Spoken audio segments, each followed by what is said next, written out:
Doing today. Hotep, hey, this is Michael. I'm Hotep, founder of the African History Network, host of the African History Network show. I'm a talk show host, researcher, lecturer, writer, and historian. And we want to say Happy New Year to everybody. Happy holidays. And a lot of people have been asking how can they advertise with the African History Network. And we just brought on a few new advertisers. So I want to let you know how you can start 2022 off right and advertise your African American owned business with the African History Network. Okay, so we reach thousands of people on a daily basis, and you can advertise on my show when we rebroadcast the African History Network show on our social media platforms.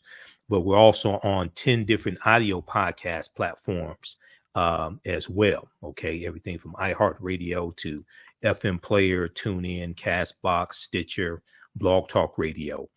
So our current promotion right now for a very limited time only is buy 1 month, get 2 months free. Buy 1 month, get 2 months free.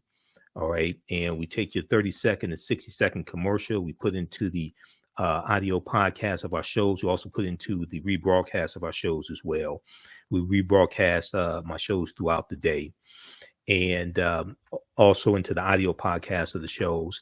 We can create a commercial for you if you don't have one, or you can submit one to us as well. Email us at ahnshow@africanhistorynetwork.com.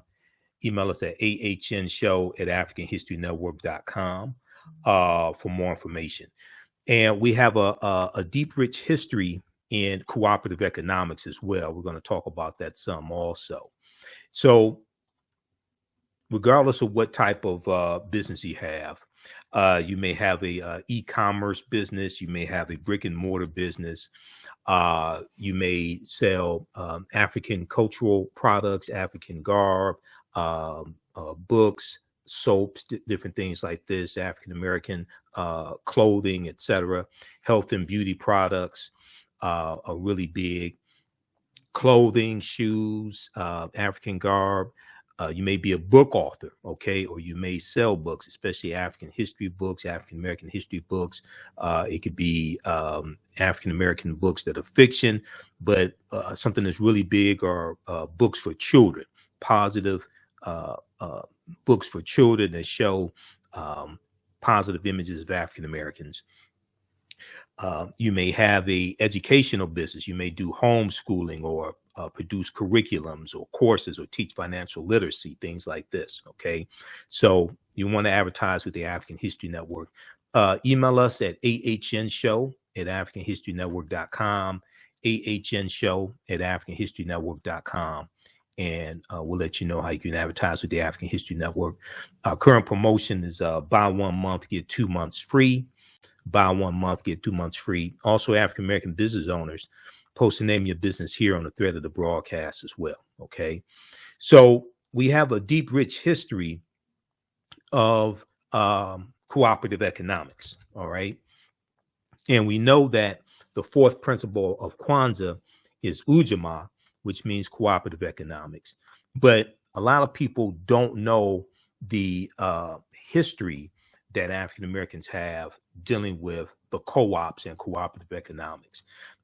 There's a good book from Dr. Jessica Gordon Nimhard, Collective Courage, that deals with the history, a deep, rich history that we have with co-ops. And Collective Courage, a history of African American cooperative economic thought and practice. Okay. And I interviewed her back in 2014.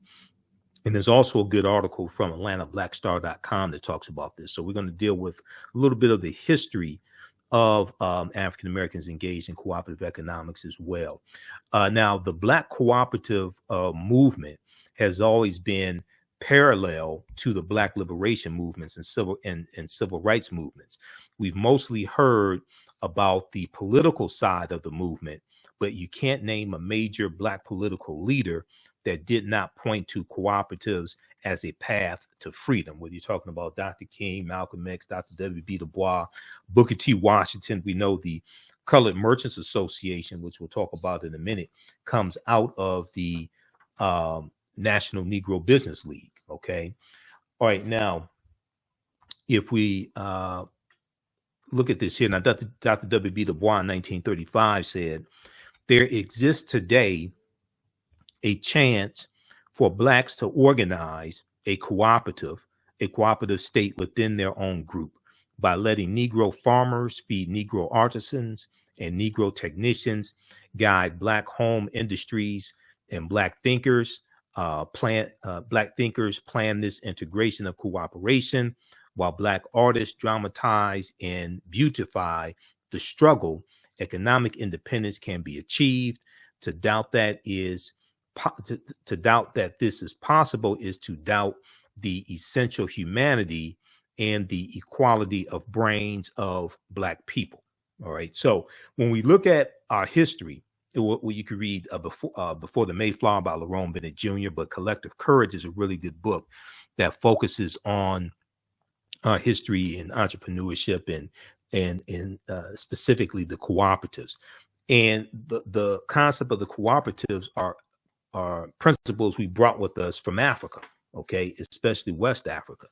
There's a good article from AtlantaBlackStar.com that deals with 5 historic examples of cooperative economics that advance the black community. One of them, they talk about the Susu system, okay, which we see popular in West Africa and the Caribbean. And in parts of West Africa and the Caribbean, an ancient version of cooperative economics exists called Susu. As one of the oldest forms of microfinance in Africa, the practice is run by one of Africa's oldest financial groups, known as Susu collectors. They run their businesses from kiosks in the marketplace and act as mobile bankers. Clients make low but regular deposits on a daily or weekly basis over the course of a month into a Susu account. At the end of this period, the Susu collector returns the accumulated savings to the client, but keeps one day's savings as commission. Now, Susu collectors may also provide advances to their clients or rotate the accumulated deposits of a group between individual members. Today, Susu collectors provide many West Africans who would otherwise be denied credit with access to money they need to start up small venture projects that in many cases benefit the community as a whole.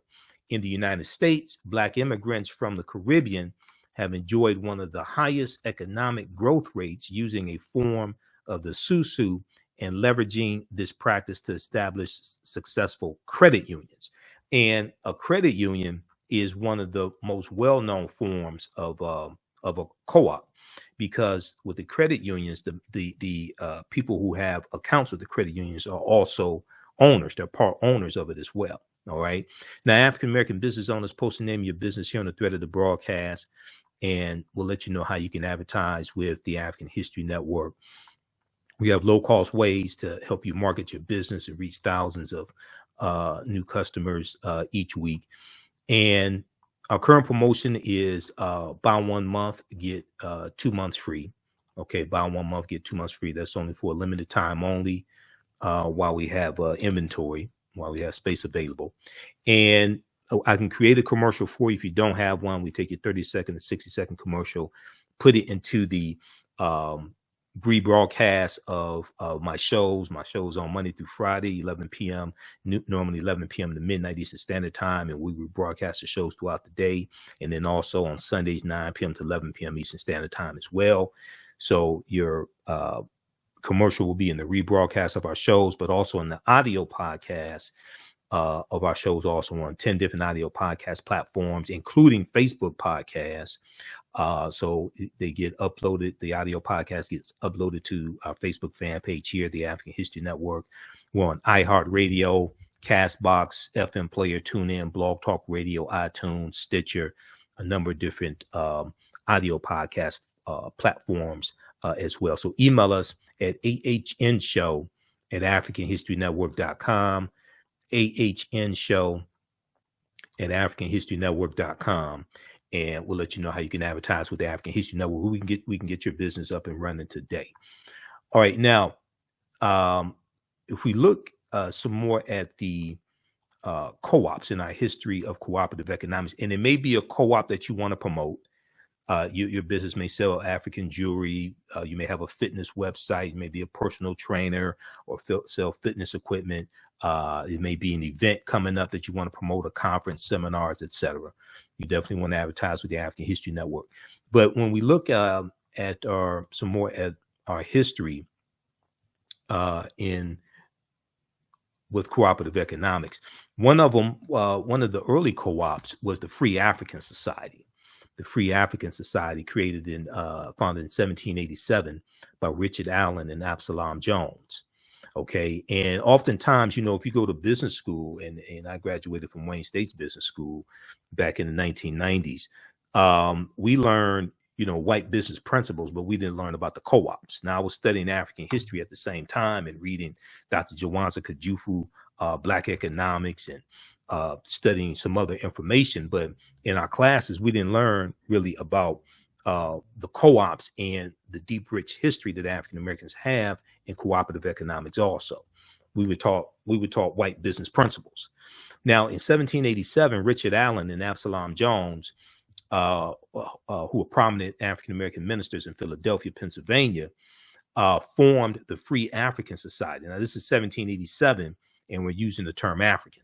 They formed the Free African Society of Philadelphia, which is a mutual aid and religious organization. And this is another type of co-op that we had. And there were cooperatives that we had that were designed to raise money to buy people out of slavery. Okay, there were cooperatives that we had that raised money to bury people when they died.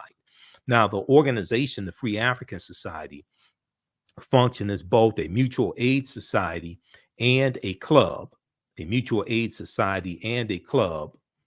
where members of Philadelphia's African American elite could socialize and forge business relationships with one another. Now, by 1794, the society had become large enough to accomplish its original goal when members built their own house of worship. It was called St. Thomas African Episcopal Church. Now, in addition to the church providing assistance to the sick and widowed, and the Free African Society providing assistance to the sick and widowed and orphaned members of Philadelphia's African American community, the Free African Society also extended its help to the city at large. The society's most famous contribution to the city of Philadelphia was the help members provided during the yellow fever epidemic in 1793, which killed thousands of Philadelphians. Now, blackpast.org has some really good information there dealing with the Free African Society. Okay, and this is one of the institutions that we put in place to help empower African Americans and help fight against white supremacy and racism. So we have a deep, rich history of this and leveraging our economics to push our agendas and even push political agendas also. All right, now another example of co-ops that we had. Now, this is the Colored Merchants Association. This is this is one of my favorite ones because this came out of the Negro Business League, the National Negro Business League, the Colored Merchants Association. And this was, you see Booker T. Washington there in the middle, in the front row. And this was designed to help African American grocery store owners better compete against the white chain stores, the Kresge's and A&P's, Woolworth, things like this.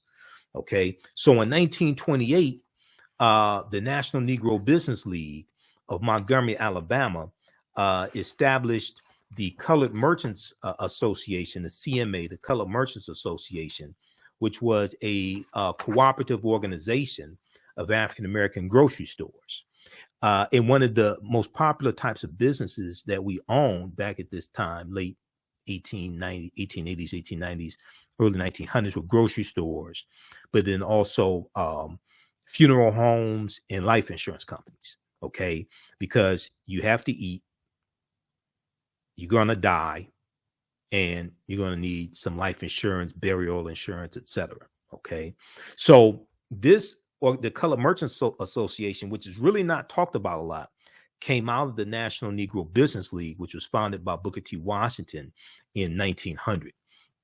And so the National Negro Business League established the Colored Merchants Association, the CMA, which was a cooperative organization of African American grocery stores.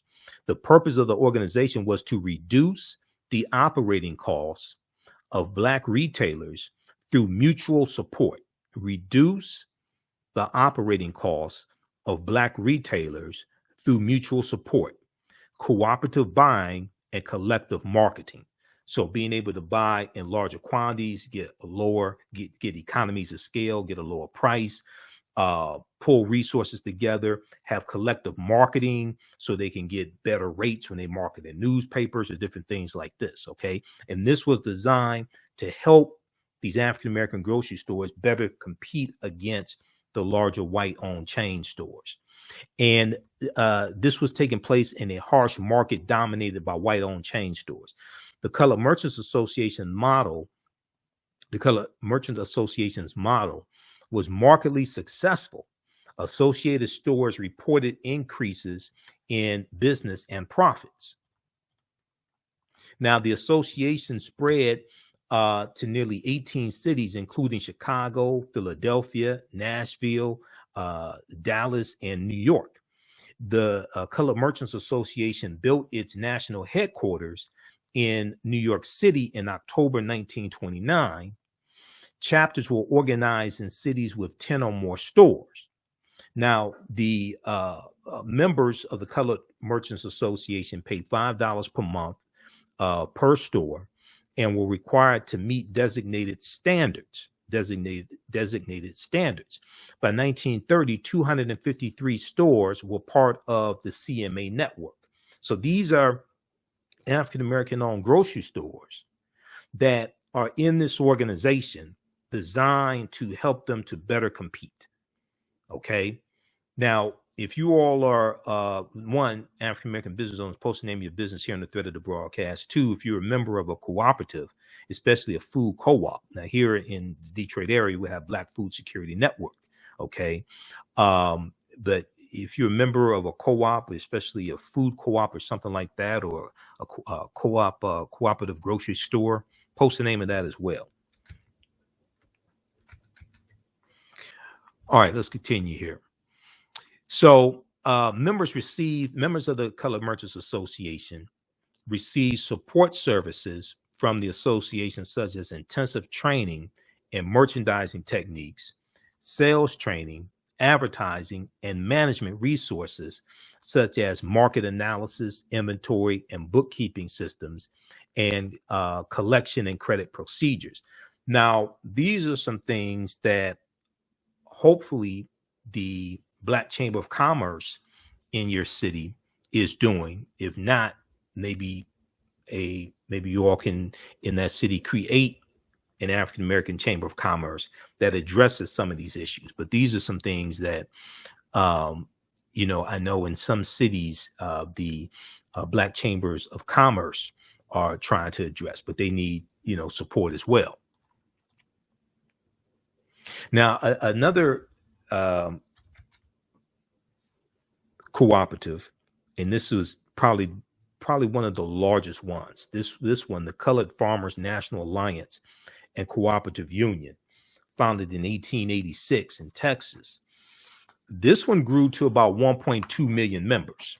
Okay, this one grew to about 1.2 million members. And when I get to there's a good article from Vice.com that deals with how Black co-ops can fight institutional racism, because this is how one of the ways historically, economically, we fought against white supremacy and racism through the cooperatives. And largely, this has been something that has not been taught in our history. And a lot of, African Americans go to business schools, they go to white business schools, predominantly white institutions, or they may go to business schools at some HBCUs and learn white business principles and don't learn this type of information. Okay. So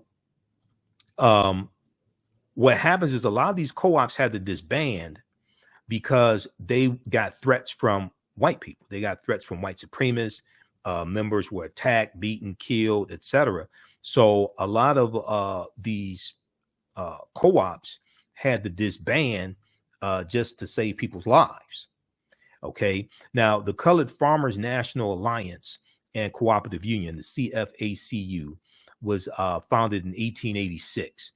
And in Texas. Now, despite the fact that both African American and white farmers faced great difficulties, due to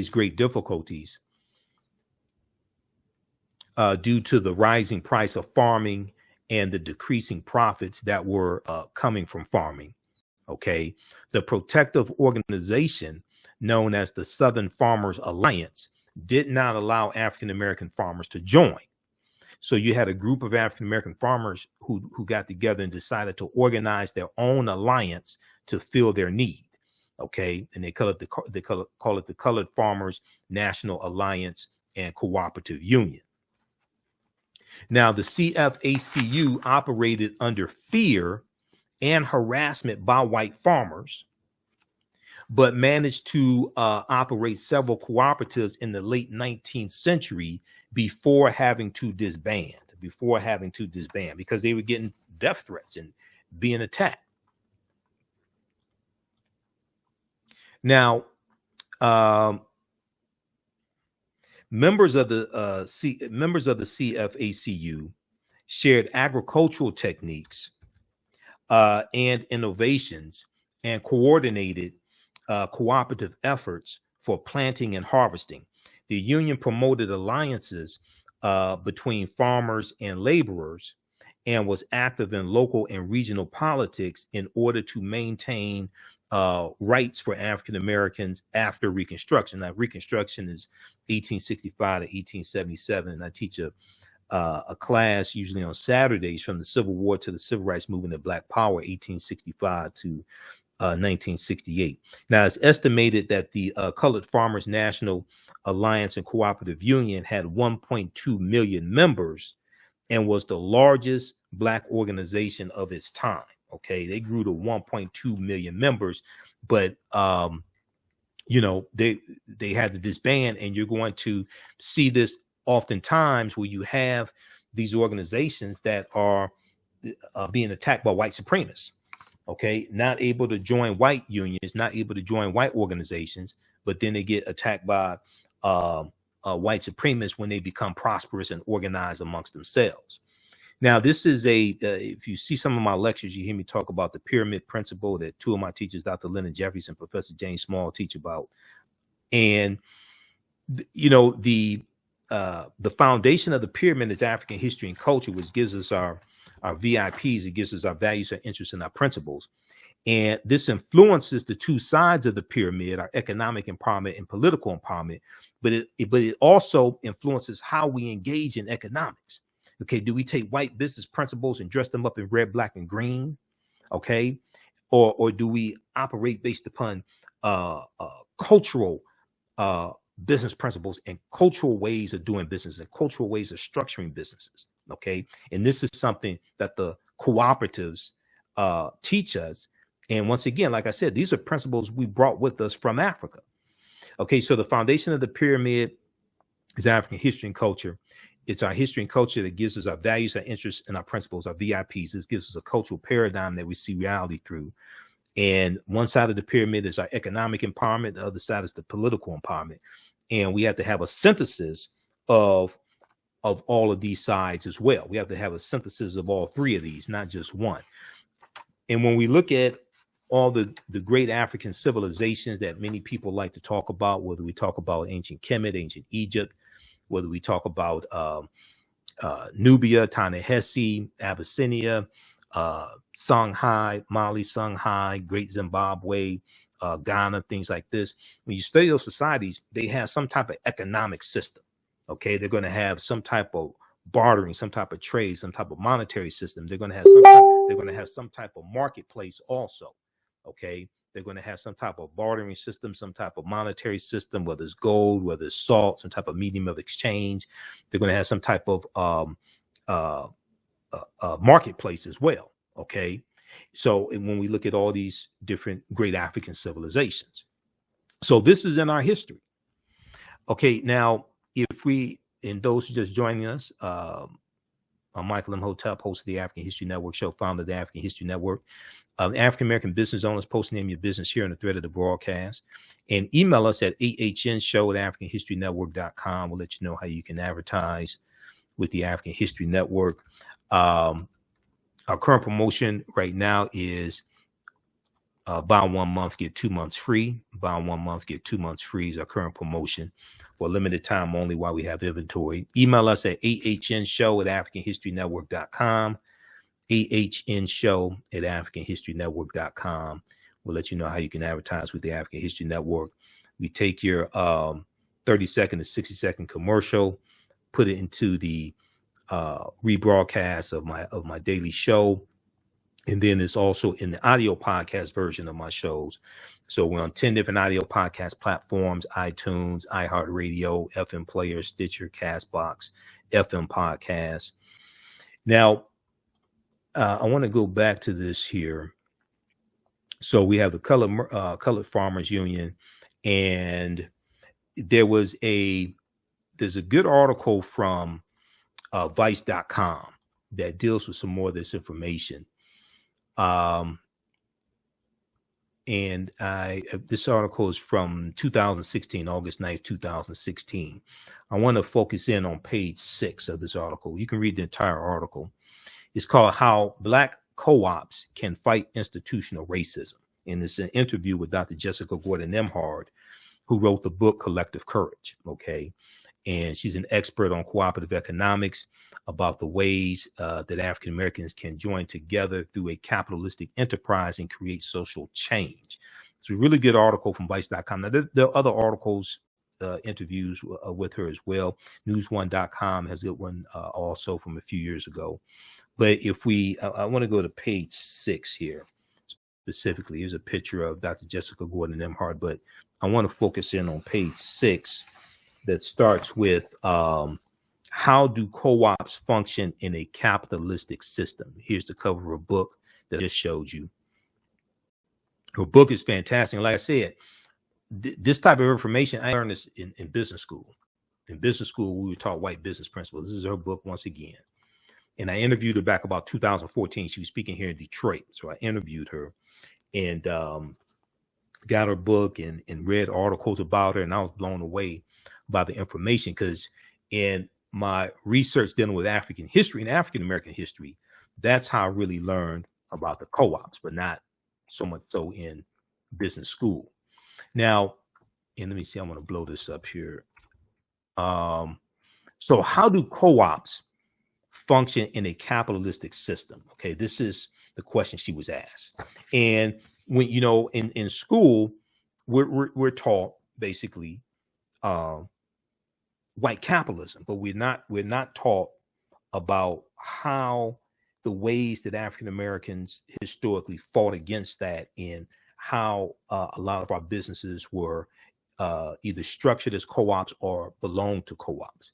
So she said, we have examples all over the world, and sometimes how that looks is it's a small enterprise that allows smaller individuals to compete. It's a small enterprise that allows smaller individuals to compete. She said, take a group like Land of Lakes, which is one of our largest agricultural corporations. She said it is actually a cooperative of dairy farmers that all own Land of Lakes together equally. And Land of Lakes buys its milk and products, all the dairy and Land of Lakes buys its milk and produces all the dairy products.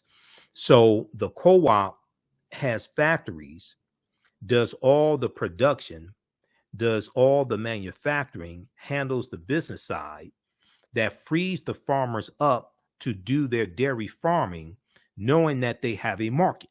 Okay, that frees the farmers up to do their dairy farming, knowing that they have a market. And when you look at the co-ops, especially from an African American perspective, you see them implementing Ujima, the third principle of Kwanzaa, the third principle of the Nguzo Saba, collective working responsibility.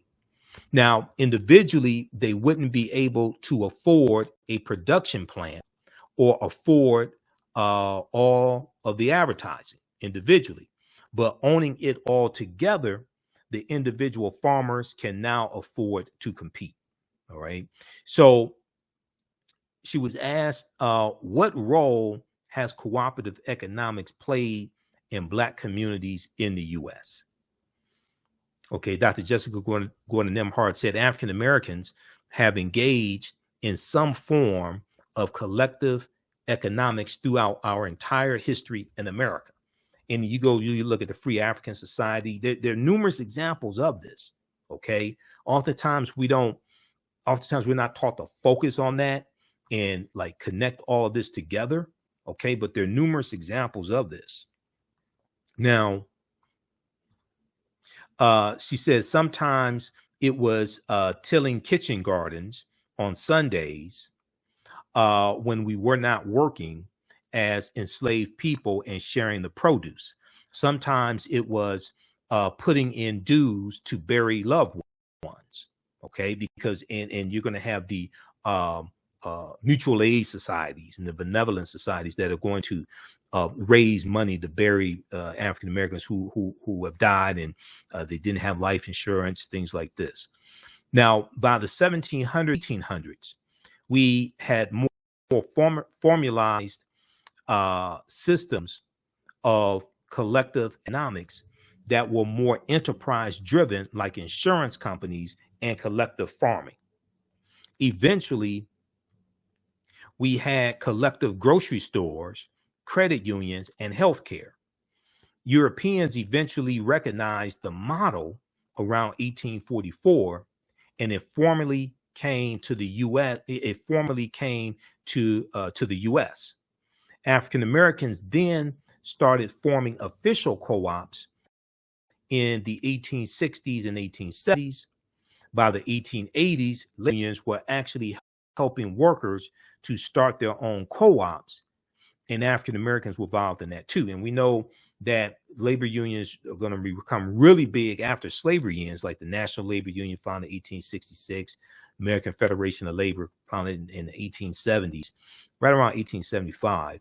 And a lot of these labor unions that white people are founding are designed to lock African Americans out of the skilled trades, because there are at least 262 skills, trades, and crafts that we had in this country from 1619 to 1865.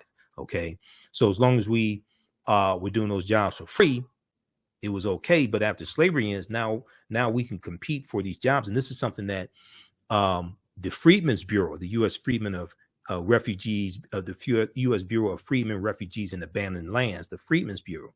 One of the things that the Freedmen's Bureau was doing was helping African Americans negotiate labor contracts, okay, after slavery ends.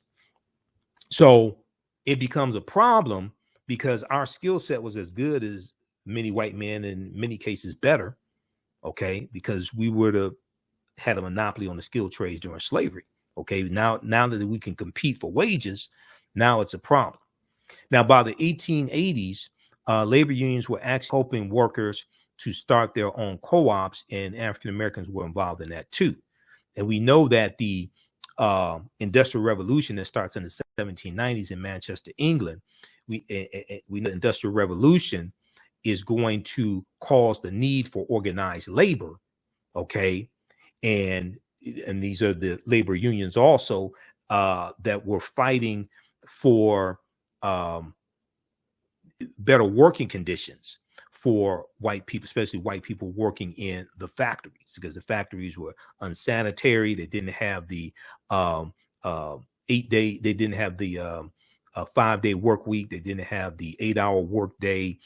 You didn't have child labor laws, things like this. Okay, so this is something that the labor unions are going to, and the whole labor movement is going to help fight for. Now, she was asked a question, did co-ops play a role in the civil rights movement?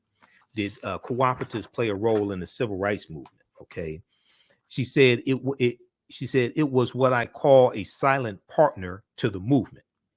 This was done by African Americans partly to survive outside of U.S. capitalism, which was so exploitative. It was also a way to create independence and wealth so we could be more politically active. All right. So you're going to see it play a part there as well.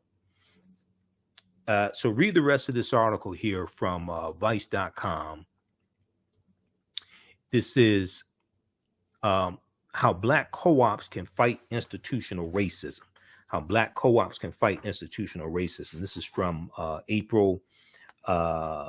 This is from August 9th, 2016. Okay. And this is an interview with Dr. Jessica Gordon Nimhard. This is from August 9th, 2016 from vice.com. All right. Okay. So once again, African-American business owners, email us at ahnshow@africanhistorynetwork.com. We'll let you know how you can advertise with the African History Network. Our current promotion is buy 1 month, get 2 months free.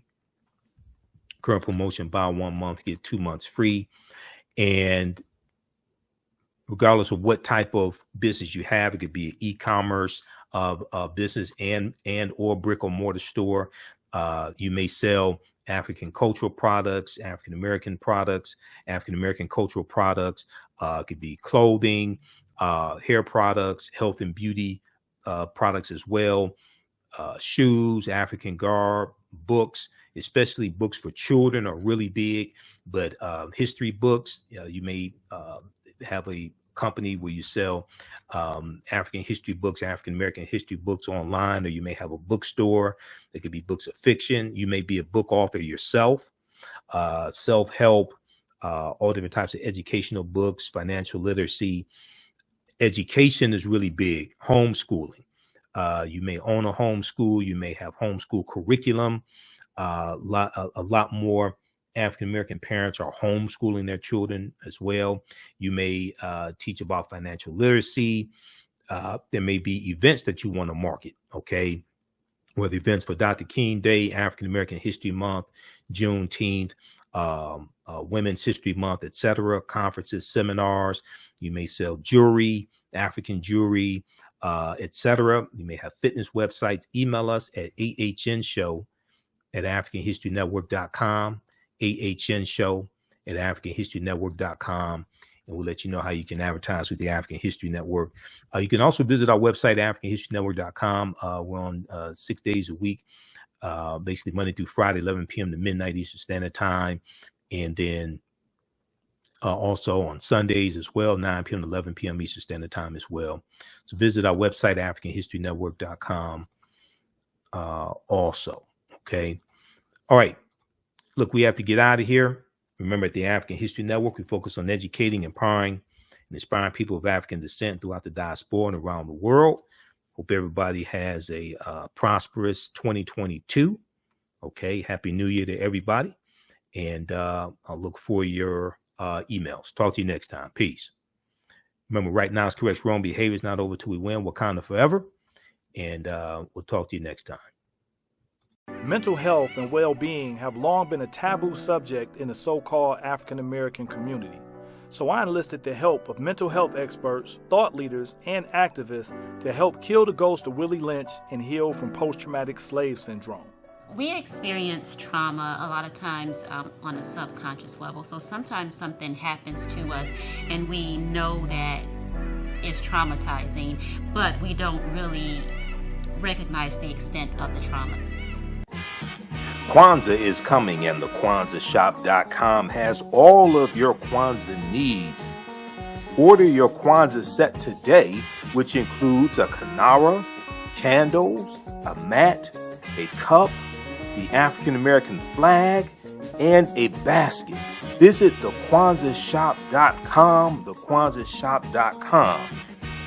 They have kinara sets, which include a candle holder, candles, a mat, and a cup. Kwanzaa is December 26th through January the 1st. Add the early bird discount code for 10% off your order placed before November 28th. Visit thekwanzashop.com and place your order today. Thekwanzashop.com has all of your Kwanzaa needs to celebrate this African American Pan-African holiday. Thekwanzashop.com.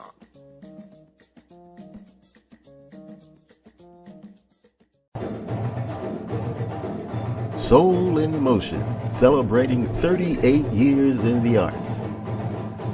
This energetic ensemble of dancers and drummers was started by percussionist Michael Friend and is led by choreographer Associate Director Pam Lassiter. Based in the Washington, D.C. area, Soul in Motion is now accepting bookings for Black History Month, Juneteenth, and summer festivals in 2022. Soul in Motion is also available for more intimate events like naming ceremonies and weddings. To find out more or to book your date, call 240-452-1349 or send an email to info@soulinmotion.org. Be sure to check us out on Facebook, Instagram, and YouTube. Soul in Motion, celebrating our history, our culture, our future. Soul in Motion. Theater, African dance, and drumming since 1984.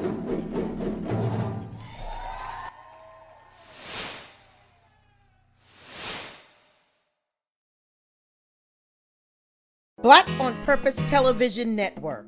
Yes, Black on Purpose Television Network. All black, all positive, all the time. The largest Black-owned streaming television network in the world. Bringing our people together worldwide. Controlling our messages, our stories, our way. Black TV the way it should be.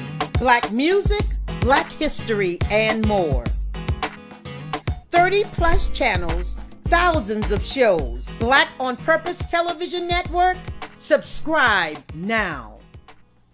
Gain knowledge in minutes from insightful summaries of progressive and socially conscious books.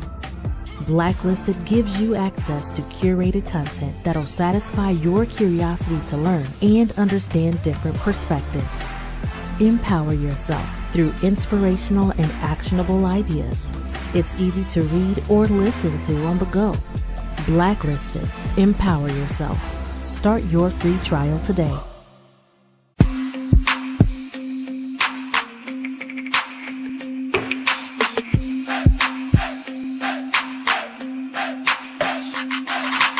Are you getting ready for fall or winter?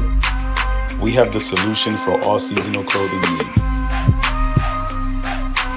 Comedicwear.com is the go-to online source for Comedic African fashion and lifestyle products with a contemporary twist.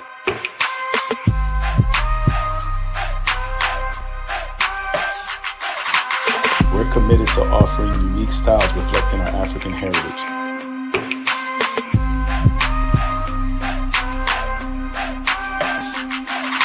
Comedicwear.com is inspired by ComedicScribes.com to influence our people in learning and showing pride. Please visit our website at comedicwear.com.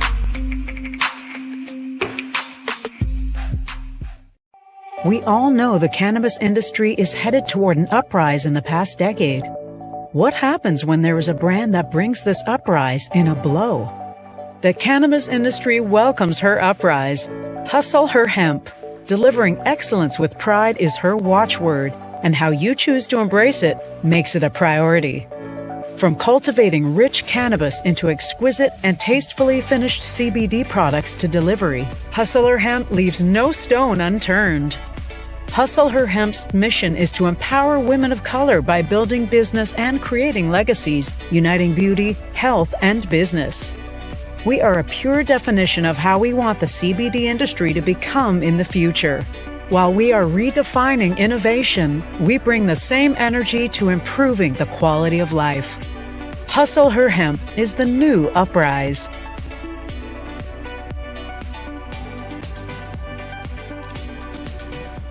Hi, I'm Joel Wilson, President and CEO of JCW Computer Consulting LLC, a technology implementation firm with over 20 years of satisfying customers. We offer a full spectrum of industry top-tier branded services. We are an authorized partner or reseller for Lenovo, Zoom, T-Mobile, Microsoft 365 and Surface tablets, Google Workspace, Acer, Asus, Samsung, PCmatic security software, and many more.